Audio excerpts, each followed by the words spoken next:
औज़ुबिल्लाहिमिनश्शैतानिर्रजीम बिस्मिल्लाहिर्रहमानिर्रहीम। ख़वातीन व हज़रात, नॉलेज फैक्ट्री में खुशामदीद। नाज़रीन, छींक एक ऐसा कुदरती अमल है जिससे हम सब का वास्ता पड़ता रहता है। छींक क्यों आती है, इसकी क्या वजूहात हैं, इस पर बात करते हैं। लेकिन इससे पहले मैं अपने नए आने वाले तमाम साथियों से गुजारिश करता हूं कि वो चैनल को सब्सक्राइब करके बेल आइकन को दबा दें। इस तरह आपको हमारी तमाम नई आने वाली वीडियोस का नोटिफिकेशन मिलता रहेगा।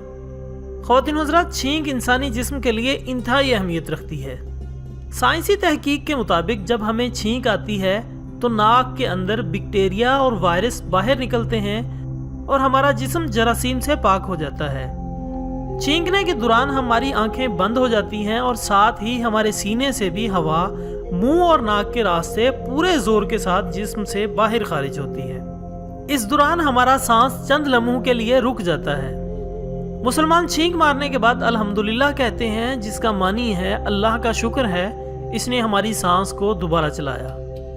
न सिर्फ मुसलमान बल्कि दुनिया के दीगर मज़ाहिब के अफराद भी पैदा करने वाले का शुक्र दुआया कलमात से करते हैं। छींक के बारे में एक इंतहाई दिलचस्प बात यह है कि हम सोने के दौरान छींक नहीं मारते। साइंसदानों का कहना है कि अगर छींक आए तो इसे रोकें मत, क्योंकि इस तरह खून और दिमाग की शरीयानों पर दबाव आएगा और ये सेहत के लिए बहुत ज़्यादा नुकसानदेह है। माहिरीन का कहना है कि छींक के दौरान हमारी नाक से 5000 कतरे फी घंटा की रफ्तार से निकलते हैं और हवा में 10 मिनट तक मौजूद रहते हैं। इस दौरान वहाँ पर मौजूद किसी भी फर्द के जिस्म में ये कतरे दाखिल होकर नज़ला ज़ुकाम का बायस बन सकते हैं। प्रिंस चार्ल्स हॉस्पिटल की तहकीक में बताया गया कि छींक या खांसी के जरिए खारिज होने वाले जरासीम 12 फुट दूर तक जा सकते हैं और 10 मिनट तक वहां मौजूद रह सकते हैं। तहकीक में यह भी बताया गया कि छींक आने या खांसने पर अपने मुंह को ढांप लेना दीगर अफराद को नज़ला जुकाम के जरासीमों से बचा सकता है। ख़वातीन हज़रात, ये वो एहतियात हैं जो सुन्नत नबवी रसूलुल्लाह सल्लल्लाहु अलैहि वसल्लम में भी हमें मिलती है और इस हवाले से कई अहादीस भी मौजूद हैं। इस तहकीक के दौरान ये जायज़ा लिया गया था कि छींक या खांसी के दौरान खारिज होने वाले जरासीम किस तरह लोगों पर असरअंदाज होते हैं।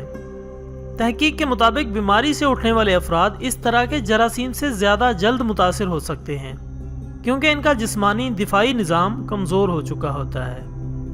रिसर्चर्स का कहना है कि जैसे ही छींक के दौरान खारिज होने वाला मवाद हवा में जाता है, वो तेज़ी से खुश्क, सर्द और हल्का हो जाता है, जिसकी वजह से वो फिजा में देर तक मौजूद रहता है।